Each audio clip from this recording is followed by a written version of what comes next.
precious time. My parents arrived here in Naples yesterday afternoon from Canada, and we got the opportunity to spend yesterday afternoon swimming, sitting in the hot tub, enjoying a home-cooked spaghetti dinner. Thank you, Krista. But I just wanted to shoot this video to reveal and share with you something I've never talked about before, which is difficult for me to talk about, and I've kept it private for a very long time. The only people that I've shared it with are close friends. I've shared it with my newsletter brothers, my champion mastermind members, and my world builders. And even that took a long time to get the confidence and the courage to speak about what our family has been challenged with over the last several years. My mom and dad are both 89 years old, and they're in fantastic physical health. They live on a 30-acre property in the house that my brother and my sister and I were raised in, about 15 minutes outside of town. My father still drives. My parents are in absolutely outstanding physical shape for age 89. My mom last night was touching her toes, showing Emery how she can boom, touch your toes, boom, touch your toes.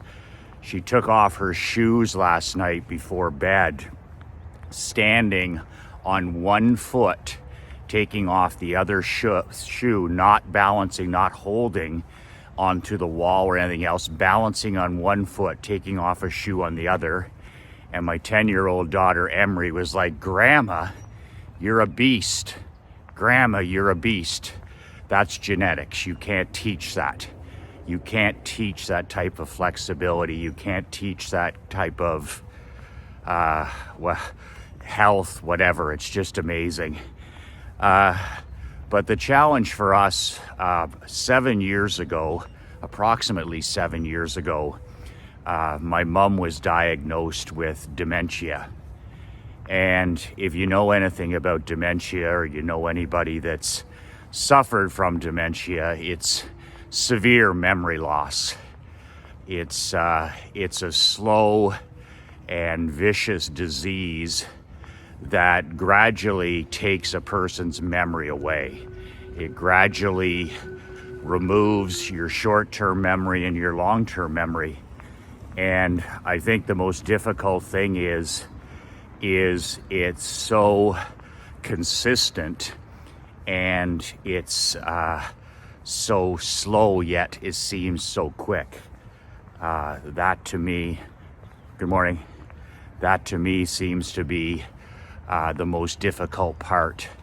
My mom has been an incredible fighter of this diagnosis. 7 years ago, when my mom and my dad sat down with the so-called expert, another expert in my life, a cognitive expert, they told my mom and dad, they said, my dad was working full-time at the office at the agency, and they said, well, get your affairs in order over the next year. In other words, sell your home, get ready to move into a assisted living facility where you both can be cared for, especially your mom. She's going to have all kinds of short and long-term memory issues, and she's going to need care. And here we are 7 years later, which is a testament to the fact that my mom is a fucking badass. Not a badass, not sort of a badass, not a part-time badass, not a pretend badass. My mom at 89 years of age is a fucking badass. She hopped on a private jet yesterday in a foot of snow in the middle of a blizzard. She arrived in Naples in 3.5 hours. She walked off that plane when I picked them up yesterday with zero assistance from anybody else. The pilot held out his hand to help her down those 3 little steep steps. She'd have none of it. She helps people. They don't help her. She helps people downstairs and upstairs and all these kind of things. And next thing you know, she was back at our place within 20 minutes. And Emery, my daughter, said, "Grandma, get your bathing suit on." And Grandma said, "Well, I haven't swam in years," which is probably true. They own a beautiful home with a beautiful pool, but you know, they were born in the 30s and 40s and 50s where all you did was work. And Emery said, "I'm going to go swimming." So Grandma puts on her swimming suit. 10 minutes later, who's walking into the pool but Grandma? And she gets in the pool and she goes for a half-hour swim. She just stood in the pool. She floated in the pool. She went underwater. She had just refreshing. She says, "That's the best I've felt in years. That's the best I've felt in years." Man, did that ever make Yours Relentless feel good. When she went underwater and she came back up and she said, "That's the best I've felt in years." So then Grandpa, of course, came in for a swim a few minutes later. It's amazing after a day of travel, even private travel like that. Good morning. Even private travel like that, where you feel like $1 million after you have a swim. So then they sat in the hot tub. We had a visit in the hot tub for 20 minutes. And then everybody had a shower. And then we went up to the club. Emery is an incredibly compassionate and empathetic granddaughter. I told her that last night after bed, after a reading and prayer. I said, you know, the way she treats her grandma and grandpa with respect and the way she looks out after them and looks out for them, man, a father and a mother could never want more. I'm more proud of her for her empathy and compassion for her grandfather and especially her grandmother with her situation more than any tennis trophy or math exam or hockey championship or anything like that. That last night, just watching the way she treats her grandparents with dignity and with respect, you know, bringing the food to the table, serving them dessert, serving them tea and coffee, cleaning up, doing the dishes. You know, Grandma last night, she likes to read, and Grandma likes to read for Emery before bed. And because of her dementia, it gets more difficult for her to read to Emery. So Emery's done the amazing thing. She helps Grandma read now. So they go in, they say their prayers, and then Grandma and her read a book before bed, which they've done for years when Grandma would be over visiting. But the difference is now is Emery helps when Grandma gets stuck on a specific word or a sentence. That, my friends, is compassion, that's empathy, and to do it seamlessly is a gift that Emery has. She doesn't make Grandma feel bad. She doesn't make Grandma feel, you know, dumb or anything like that. She just treats her with empathy and compassion, and it's just amazing to watch a 10-year-old have that gift. So this is precious time here. I chartered that plane so that my parents could be here. There was no other way last year.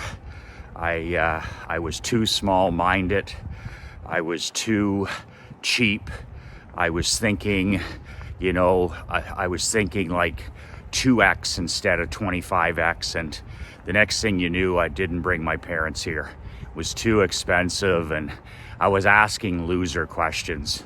I was asking questions like, how much does this cost? How much will this is too expensive. I was talking like a bootlicker, somebody who's, you know, scarcity minded. And this year, when I turned it around and said, you know, my mom and dad are in their 90th year, they're still in good physical health. If I don't do this, you know, if I don't do this now, when am I going to do it? And I thought about QTL, quality time left, and I thought about time with my daughter. I thought about losing Krista's mom 4 years ago. Krista's dad with the debilitating stroke 6 years ago, unable to travel anywhere anymore. And when my dad said, you know, we'd like to come and see your home and go to a spring training game and go for a boat ride, I was all in. This year I had an abundance mindset. This year I asked the right questions. This year I wasn't small-minded, I was right-minded. How much would this cost? What kind of a man thinks like that when it comes to their precious parents? What kind of a man thinks like that when it comes to time with their granddaughter, with your daughter? Precious time. Emery has a project this week for her. We've given her, and it's a video and journaling history. So my parents are here for 8 days. So we said to Emery, we said, okay, for 8 days, you're going to document this visit. Once again, documenting precious time. And she's taking pictures, photos, and she's taking short video clips of her time with Grandma and Grandpa. How precious and how valuable will that be years from now? You know, taking things that matter, like their mannerisms, their quotes, the sound of their voice. You know, my dad is an amazing joke teller, the funniest person anybody ever meets. Incredibly witty. It's a sign of superior intelligence. So, you know, documenting those jokes. So Emery's writing in her new black journal, and she's writing things that are funny and all the other stuff, and taking videos and pictures. We have pictures of them reading last night at bedtime.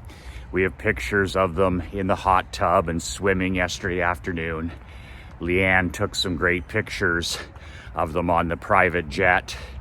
Just stuff that we want to be able to document. Videos, pictures, and in the journal. So that's Emery's history project this week. Her job is to write an entire project on Grandma and Grandma's life. So that's the type of history you actually should have your kids and your grandkids doing. Not boring American and US history. You can do that later. Not World War I and World War II. You can do that. That's important later. But family history. Do you know how many children and grandchildren don't know how their parents met? Do you know how many children I talk to who don't know anything about their mom and dad's relationship? Did they go to high school together? Did they go to middle school together? How did they meet?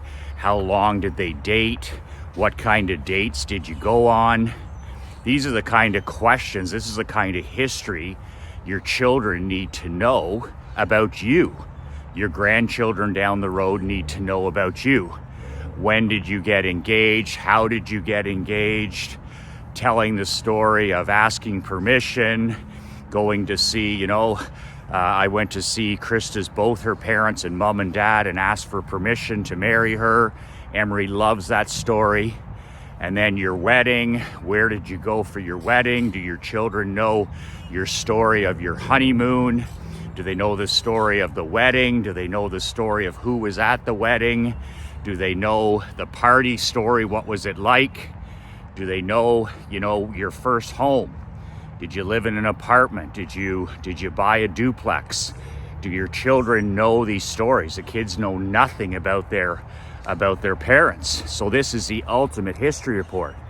So Emery's asking about Grandma and Grandpa's first home. It was a duplex beside the arena. They're asking about their second home, the home that they live in now, that they've lived in for the last 50 years.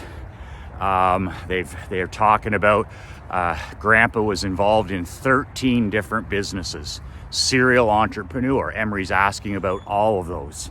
Grandma used to work for the government at the courthouse. She used to work at the courthouse, and she's talking about criminal court and provincial court and big murder cases and the lawyers and the police and all these things that Emery's asking. And then why did Grandma decide to walk away from all that to raise her 3 children? What was her thinking? What were her values? And this is the kind of stuff that we're asking. And then even more, like, when did Grandpa ask you out on a date? Where did you go? What did your parents think? What did her great grandparents think? And then what was it like, raising 3 kids in the back of the general store? Myself, my brother, or my sister, my brother wasn't around yet. 2 kids in the back of the general store. What was it like when Grandpa went into the insurance business? All that kind of stuff. She's leaving good morning. She's leaving no stone unturned. She's asking about retirement and what was it like to work with Daddy at the insurance agency, and because I had the privilege of working with my father for 19 glorious years. All this kind of stuff. Why you've lived in the same house for 50 years. What was it like visiting Russia? What was it like visiting Germany? What was it like visiting Ireland and Scotland? Where did her great ancestors come from? So that's Emery's history project that's taking place over the next 8 days. And she has just come alive doing it in this first day. I just wanted to mention what I've discovered and relearned in day 1 here. With my mom's diagnosis, and her long-term memory is still good. Like, she knows all her grandkids' names, which is an incredible blessing. She knows her long-term memory is pretty good. And that's really important, because one of my greatest fears is if the day comes when she doesn't know Emery's name anymore. That's why time is so precious. I want her to see Emery. I want her to consistently think about Emery so that we can continue to build that memory. And of course, I have that incredible fear of someday my mom not knowing my name or Krista's name or my dad's name. And that's something that may or may not happen, but it's just something that motivates me to fight this wicked disease. So here's my experience in day 1, and I'll share with you over the 8 days, because this applies to anybody and everybody that's being challenged by any mental illness, any physical illness, and everybody, and I mean everybody in this world, is going through something. Everybody is going through something at all times.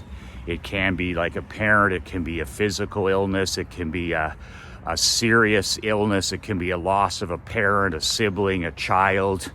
I mean, it's endless. So everybody in this world is going through something today. Everybody. I don't care what kind of a show people put on. I don't care, good morning, what kind of a mask a person wears.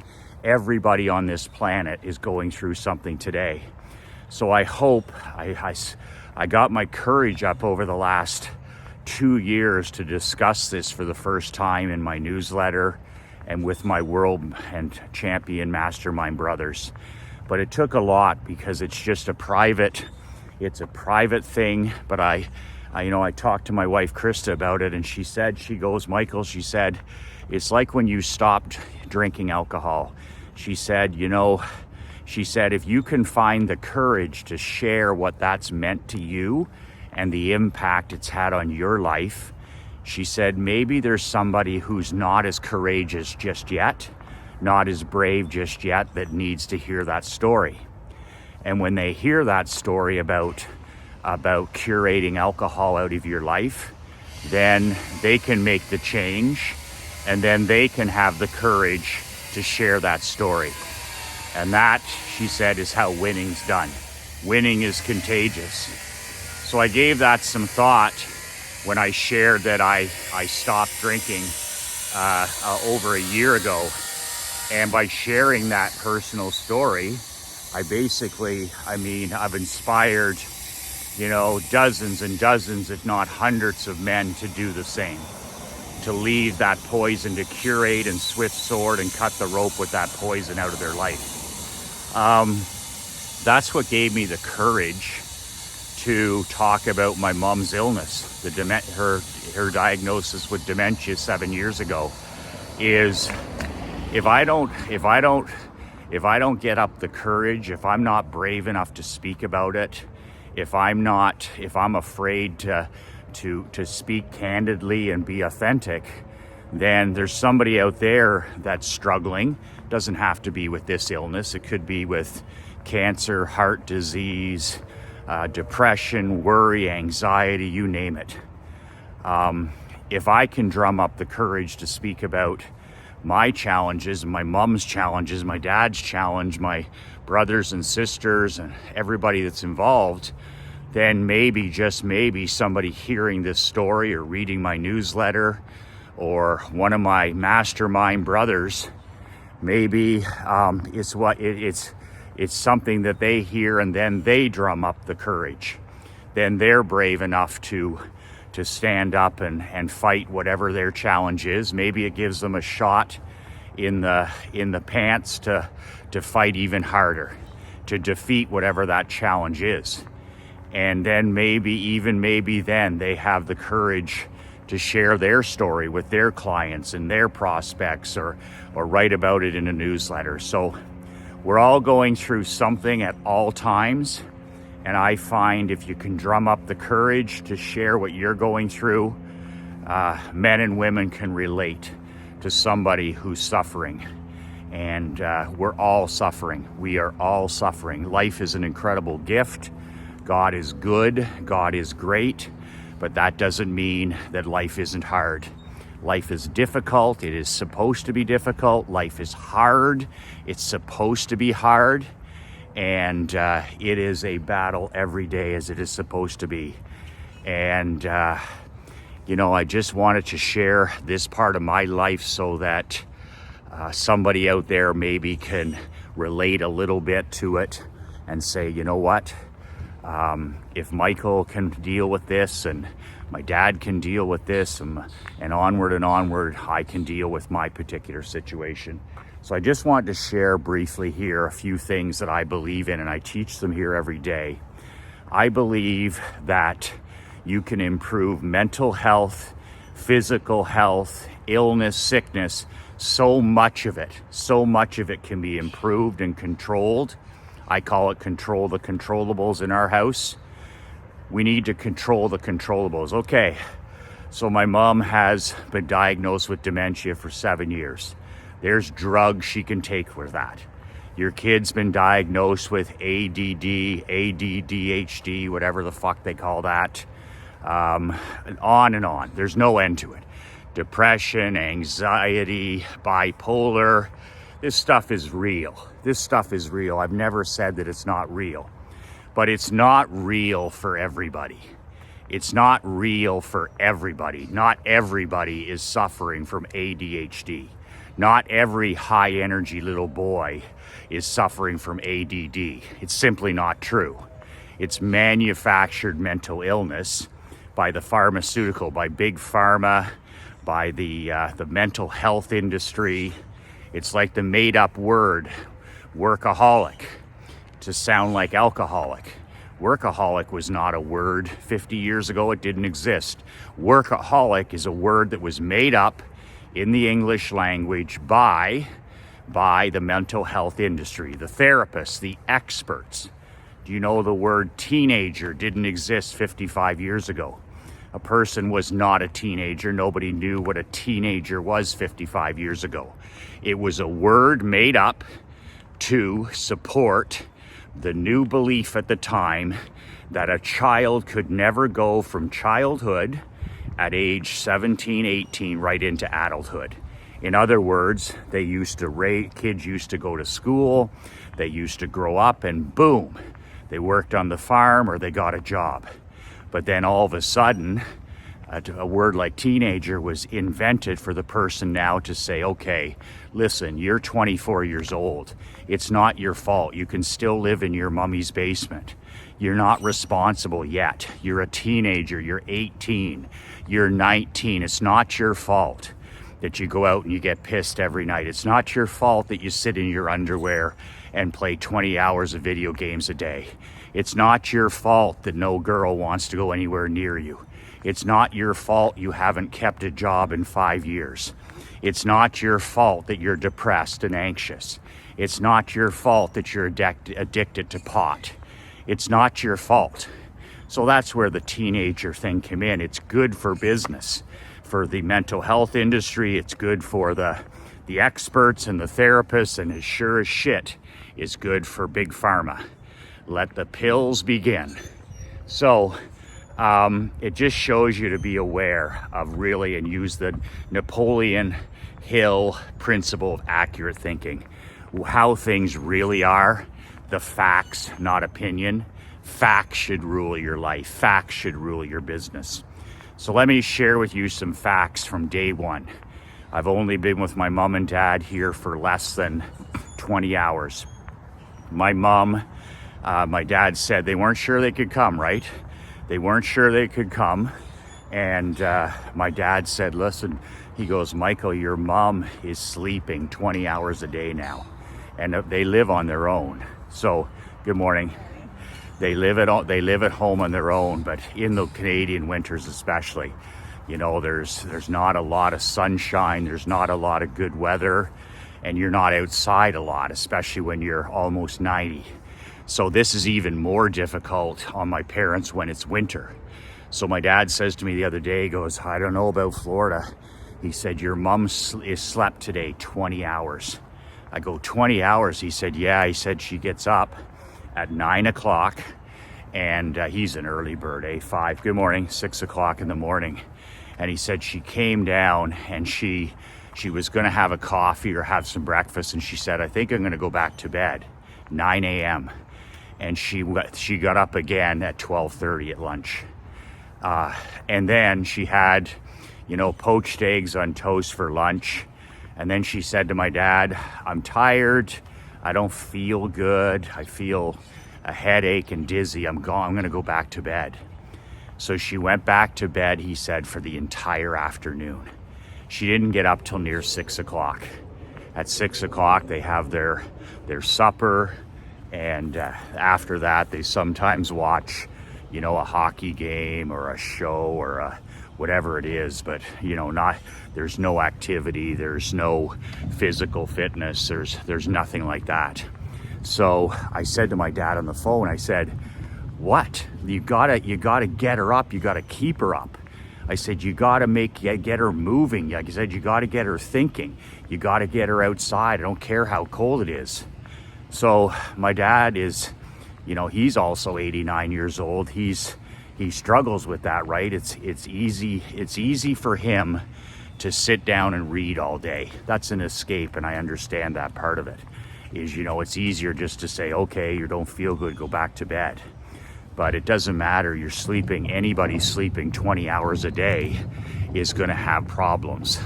You're going to regress very quickly. That's like, you know, there's no stimulation, physical or mental. So they weren't even sure if they could come. So I got Leanne the next day, which was the day before yesterday, the day before their flight. I said, drop by my parents. I said, make sure I take them out to lunch today in town. That gets them up, that gets them showered, and that gets my mom moving. And I said, take them out for lunch and make sure that my mom, good morning, drinks tons of water today, like tons before she travels. I'm just like, she says, I have a headache, I feel dizzy, I feel fatigued. And she's been to the doctor, she's been to the medical doctor many times. And I'm like, drink some water. No, a doctor will never say that. I'm like, she doesn't need pills. You've tried everything else. She has headaches, she has dizziness, she has fatigue, and it comes and it goes. I'm like, Dad, does mom drink any water? Not really. I'm like, for fuck's sakes, drink water. She should start her day with 2 glasses of water like I do, like you do. And I said, this is going to be the basis for a good test to see if she's dehydrated. She has to be dehydrated. She's sleeping for 18 hours a day, 20 hours a day. She's, having a cup of coffee in the morning, maybe a little bit of lunch, and that's it. There's no possible way she's not suffering from dehydration. What is dehydration? It's headaches, it's lack of focus, it's dizziness, and it's fatigue. If you want to feel like that, just don't drink enough water. That's all you have to do. When somebody says they have a headache or a migraine, I'm like, drink a huge glass of water right now before you take the Anacin or the Tylenol or the Advil. Drink a huge glass of water. My players fatiguing in a 7-game series, I'm like, drink as much water as you can. Drink after the game, drink between periods, drink all day before practice. Drink, gallon of water. All of a sudden, the fatigue is gone. So I just want to share with you what I believe, and I was hoping for this result. And it all goes back to my belief that movement creates emotion. Motion creates positive emotion. That's a writer downer. Good morning. Motion creates positive emotion. If you lay in bed for 20 hours a day, or you were in a hospital, you see this when people go into a hospital. All of a sudden they lose their legs, they lose their will to live, they lose their mental health, they lose their happiness, they lose their fitness, they lose everything. They lose their focus. Why do you think that is? It's because they're not growing. They're not progressing. They're not moving. They're not thinking. They're not reading. They're not hydrating. And as difficult that is, one of the things about dementia is my mom's physical health is bang on. It's bang on. She can go for a 40-minute walk with me today. She can swim in the pool. She can go for a boat ride. She can touch her toes. My mom can be out here walking with me, shooting this broken iPhone video if you want. So here's what I did yesterday as a test of the lifestyle that I live. I just believe that motion creates positive emotion. When you're not feeling great, get moving. When you're sluggish, get moving. When you're depressed, get moving. When you're anxious, get moving. When you're stressed, get moving. When you're overweight, get moving. When you're everything, get moving. Do something, move. And so yesterday, and we only had this short period of time, when they arrived, of course they had to get up early for the flight, so that's number one, that's great. My mom gets up at 6 o'clock yesterday morning, and she showers, and that's big. Water's a huge thing when it comes to mental health. You want to change your state? Water. Get in water, shower, swim, drink water. It's amazing. Another thing is music. Music that moves you is another thing for mental health. Music, like great classical music, hard rock and roll, whatever it is that floats your boat. Music and water, music and water, music and water. So my mom, of course, she gets up, she has a shower, and she goes to the airport and gets on this jet. Now this is huge, right, mentally, because she's never been on a private charter. Most people haven't.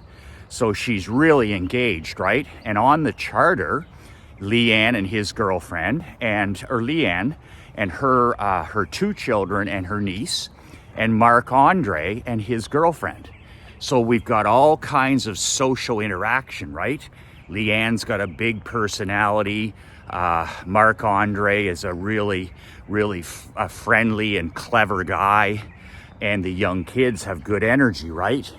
So I just knew that when my mom got off the plane, and I was worried, right? Because the day before, my dad's like, I don't know if we can go.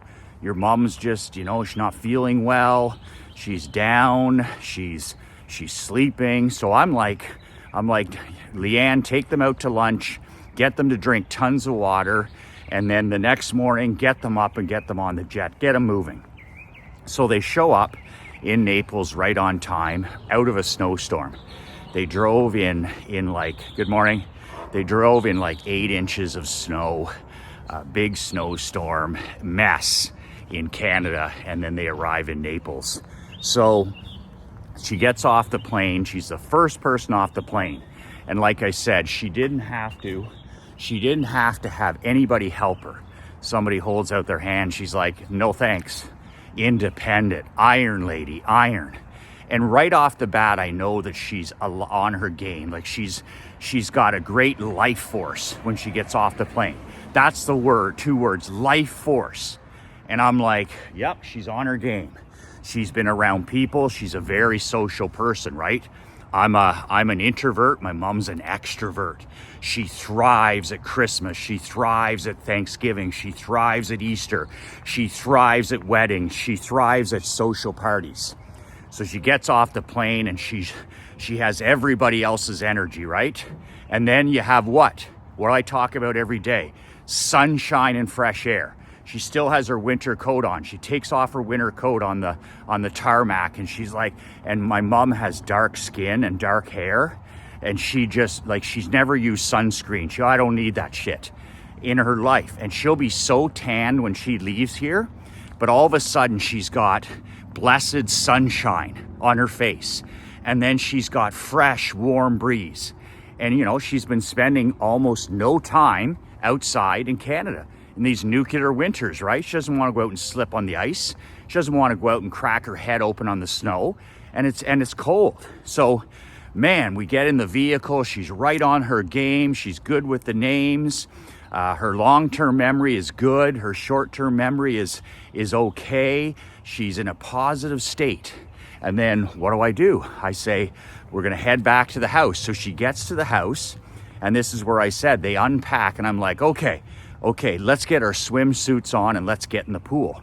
Once again, that's a pattern interrupt, because my mom's like, well, I usually have a nap now and all that stuff. She didn't say that, but that's what she does. And then this is where my daughter Emery came in. She's like, Grandma, we're all going in the pool. So she throws on her swimming suit. My dad throws on his trunks, and the next thing you know, they're in the pool. My parents own a gorgeous in-ground pool, 20 by 40 feet. They haven't swam in 7 years. They just simply don't. So Krista put the pool to 98 degrees. They wade in. It's one of these ones that's only 5 feet high, so they don't have to worry about a deep end. And man, oh man, like I told you, my mom comes alive. She's in there with Emery. The sun is down on us, the fresh air. Our backyard is beautiful green space. And then she dunks her head. She goes under. She's like, I'm not going to do that. And Emery's like, come on, Grandma. And she goes underwater. And she comes up and she's got the water in her face, and she goes, that's the best I've felt in a long time. And she's wiping the water out of her face, right? She's 89 years old. She doesn't wear glasses. Not to read, not normally. She's never had glasses. Like, it's insane. She goes to the eye doctor and it's like B, C, E, E, D. He's like, Eva, you're good again. I can't even get you into readers over the counter. So she's in there for a while, and you can see her decompressing from the plane ride. We're all the same. Travel is inhumane. Even private travel's tough. But they wouldn't have come if they had to take 3 flights to come to Naples and Fort Myers. They would have never done it. So even the 3 to 4 hours is taxing on anybody, especially if you're almost 90. So my mom then gets in the hot tub. She's like, oh my God, this water's hot. And we sat in the hot tub, and Krista brought out cheese and crackers and grapes, and it was like we were at some special resort. And my mom and dad and I just sat in the hot tub with Emery, and we just talked. We just talked about what's been happening over the last couple days. We talked about the plane ride, everything else. Never a mention of dizziness, never a mention of tired, never a mention of, depression, never a mention of any of that stuff. It was left in Canada. So I'm taking notes of this, right? I'm like, that's my job. Data rules, facts rule. Jose, great. That's my ground. That's the guy who did the landscaping for us. Amazing. Good morning, Jose. He only works 7 days a week. Only 7, right? Guy says he's going to do our landscaping, has it done in a day and a half, Are you kidding me? Back in Canada, the landscapers, fucking 8 months. 8 months, if they could get somebody to work. So refreshing to see a guy like that, Jose. He's got 4 guys working for him. He goes, I give them Sunday off, but I work on Sunday. Young guy, 7 days a week. He owns 2 houses. He's got that trailer. I see him at Dunkin' Donuts. He did our job for 12 grand around the pool a day and a half. And he did it on a Saturday and a Sunday morning. He goes, I'll be back, Mr. Michael. I'll be back, Mr. Michael, to fix it. Just an amazing, look at the smile on his face back there. He owns this neighborhood, and owns it, I mean everyone, he does all of the landscaping in here. You want trees planted, he's your guy. You want flower beds, he's your guy. You want sod, he's your guy. And always with a smile on his face. I'll be there. It's refreshing. Land of the free, state of the free. You know what, you call him up, he appreciates the work, he does the quote, he does it to spec, and you pay him, and he's got a smile on his face and a handshake. Man, oh man, nice to see. Back in Canada, they never return your call. Pathetic. Thinning of the herd is necessary. Winter is necessary. Guys like that will continue to kick ass. A guy like that will actually take it to the next level when the tomato cans fall by the wayside where they should. Most people in business deserve to starve, and it's only a matter of time because they will. Soft as shit. Soft, entitled as shit. And winter is here, and it's going to take people out at the knees, business owners at the knees, and they fucking well deserve it. They deserve it. Don't return my phone call, shitty service, never taking their list for granted, taking their clients for granted, taking handouts, the whole thing. High tide is going out, and we're going to see, like Warren Buffett said, who's naked. There's a lot of guys naked. Make sure you're not one of them. Jose back there, that's awesome. I met him. Now he's on video. I'll remember him forever. As I go back to Canada for the winter, I'll have this video. There's Jose. See, that makes me feel better right there. So this waste management here, this is a cool machine. No guys on the end of the truck. So when they pick up the garbage in Canada at the end of our driveway, you got 2 tomato cans on the end, right? You got 2 tomato cans on the end, union guys. I don't want to pick that up. If they throw the cans all over the place, the garbage is all over the place because it gets stuck in the containers. They make more of a mess than they fix, right? And those guys are making 25, 30 bucks an hour on the back of the truck. And I like people to have jobs, but it's one of these situations where I don't want to work, it's snowing, I don't want to work, this, whatever. Here, they just automated and got rid of Goofy. Goofy's gone off that truck. They just pick up the can, as you know, and they throw it in the top and it's gone. They just got rid of 2 headaches. 2 headaches on every truck. My friend owns a company like that. He billed $30 million last year in our small community. He billed $30 million last year, and he does this green and recycling, right? He's about as green as I am, and that's his company. He painted all his trucks green. And he goes, Michael, I'm green now. I'm like, holy fuck. I said, are you kidding me? You have an environmental lawyer on speed dial. Doesn't matter, I'm green now. So he does the recycling and he does the garbage. He billed $30 million last year with like 7 trucks. $30 million. So anyways, off the green topic. I'm glad they got tomato cans off the end of those trucks. They're making more of a mess. Look at every can here on this street is left now exactly where it was, nicely. There's no trash. There's nothing to pick up. And compare that to 2 guys working the back of a truck. You know, throwing it down, don't give a care, trash all over the place. No way. I love this. If automation removes a tomato can, he deserves to be, like I said, some people deserve to starve. If you don't do your job and you don't work hard and you don't increase your value, you need to teach that to your kids, by the way, and your grandkids. Well, you deserve, good morning again, you deserve exactly what you get. That's a very unpopular opinion, but it's my show, so I'll just say whatever I think.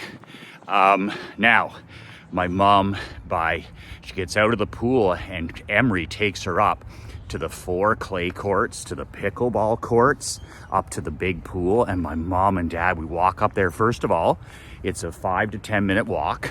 So that's some more exercise. They get out in the sunshine. They get their summer clothes on, their shorts and t-shirts. and they're just coming more alive by the minute. And they come up there and we see the pool. Emery goes in, there's a Space Invaders machine and a Miss Pac-Man machine and a Donkey Kong machine. I actually let my kid, it's the only videos I let her play the ones I did. Those are 1980 specials. And she played Miss Pac-Man, she played Space Invaders. What year is that? That's like mid-80s. And then she played Donkey Kong. And I love that. So she played a little bit of that. My dad and I shot a little bit of pool. And then we went out and sat in the gazebo at the club. And they're just like, man, I showed them the gymnasium. I showed them the weight room. Once again, just movement, mental exercise, the whole thing, socialization. And then we go back and Krista has this amazing spaghetti dinner, Caesar salad, garlic bread. We sit outside by the pool.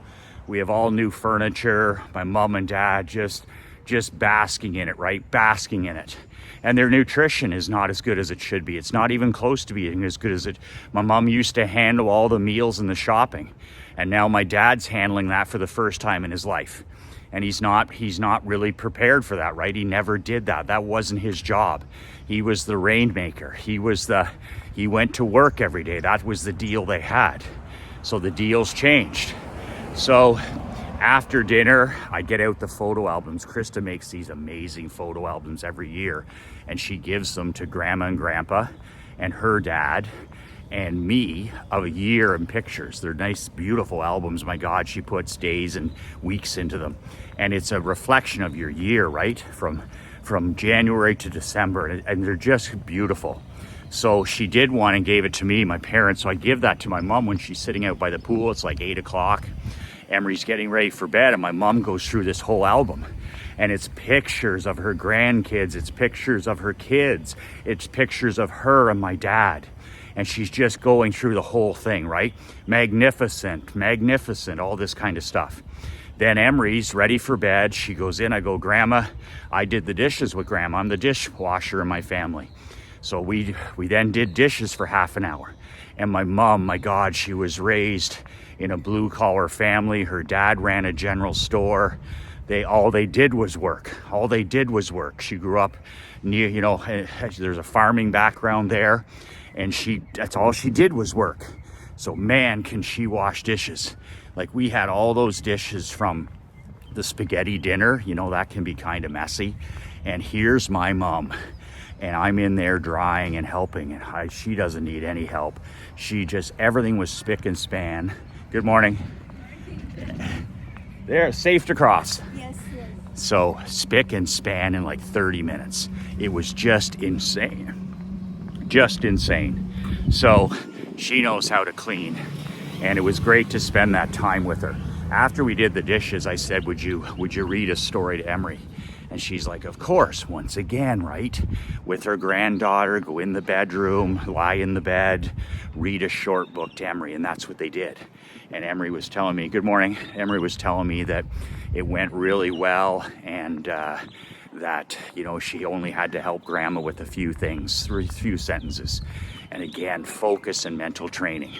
So, after that, we go out and we had a piece of key lime pie.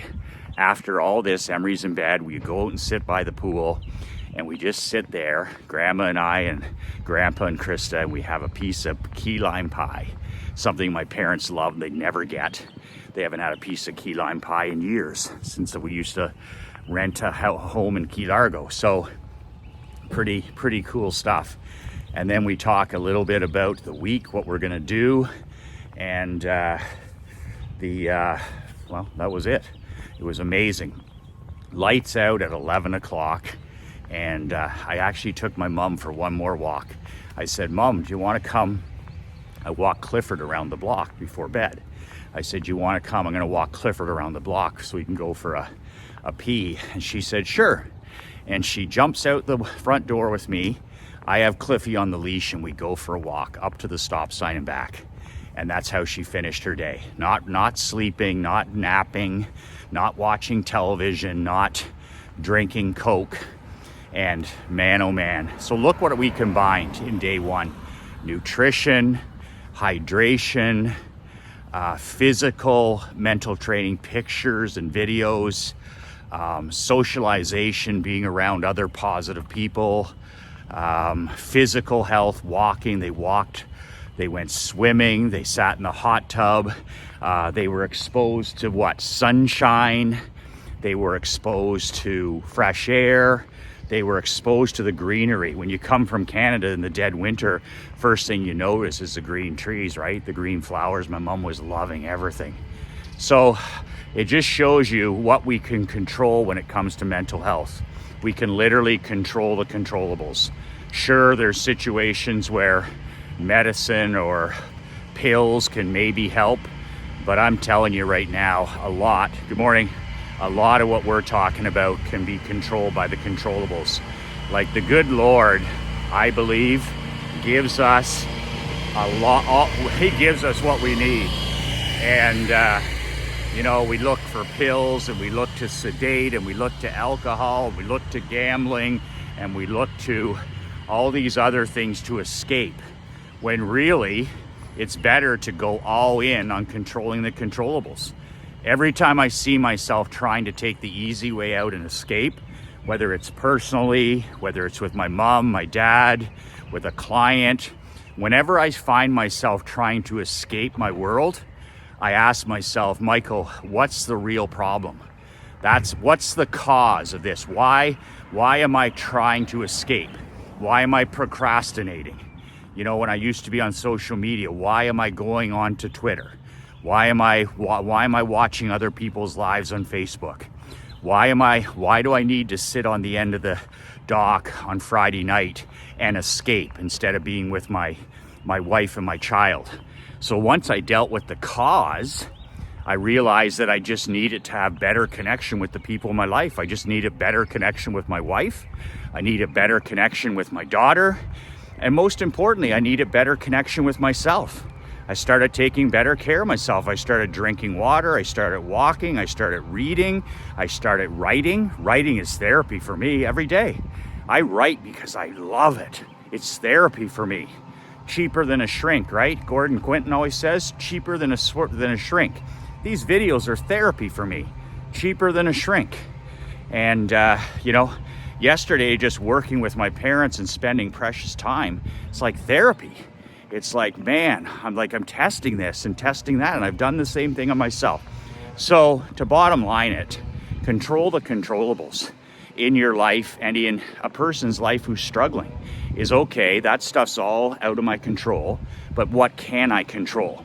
Well, you can take this pill and I'm like, okay, your kid's suffering from mental illness, your son or daughter's in trouble, you're overweight, you're unhappy, your marriage isn't where it should be. Okay, we know that. Now we know what we're dealing with. Now what can you control?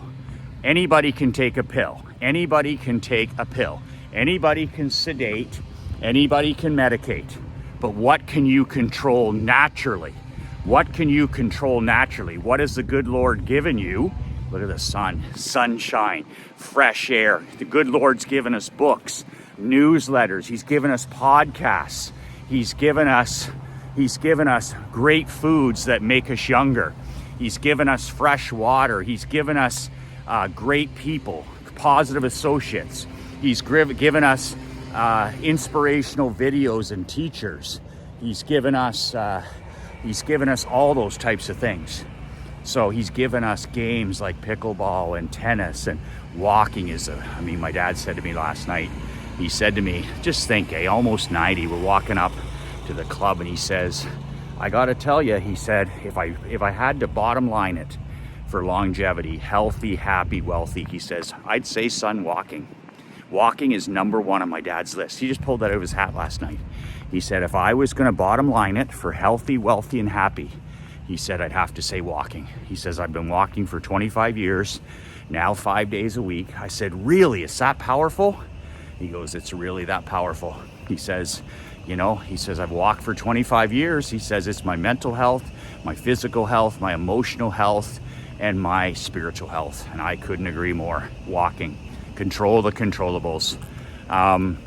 So today we're off on a boat ride to see the rich homes. I don't give a shit about the rich homes, but I care about time with my mom and dad on the water. They both love the water. It's just a pontoon boat, right? I don't want to go way out in the ocean.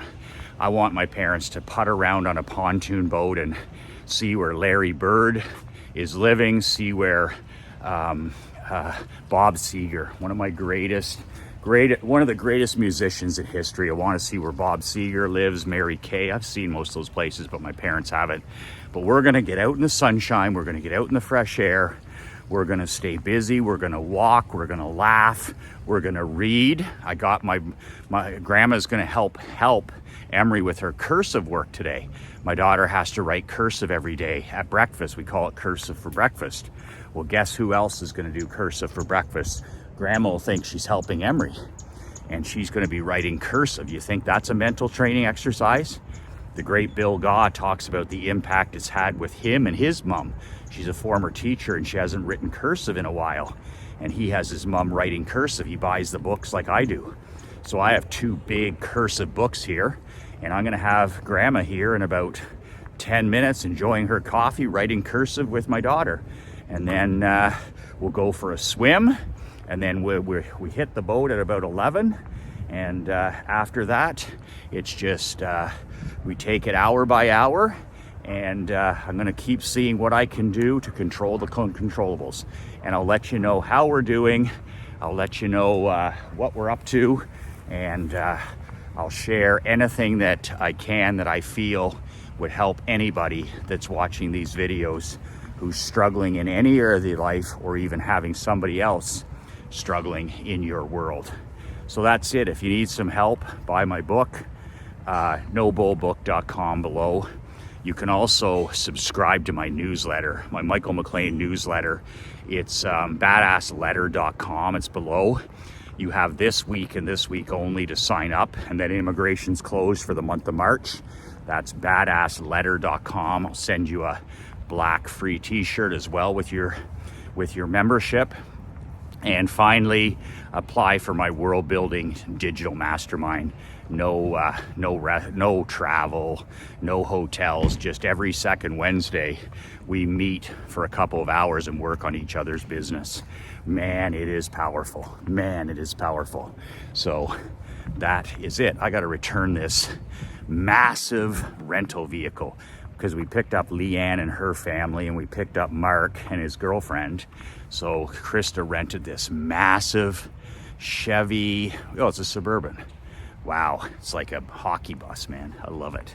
Gonna go back and get the Escalade today. Had to fix the air conditioning in it.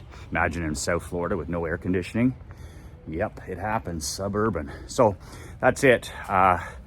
Oh man, control the controllables. We're all going through something, and there's no exceptions to it. Remember that.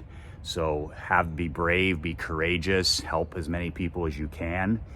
Take care of yourself so that you can put your oxygen mask on first. You can't help anybody if you're broke, depressed, tired, medicated, sedated. You can't help anybody unless you're the best version of yourself. So take care of yourself so you can take care of others. God is good. God is great. God is good. God is good. And God is great. Control the controllables in your life. I look forward to sharing another story tomorrow. 2 words that changed my life. 2 words that can change your life. Be relentless.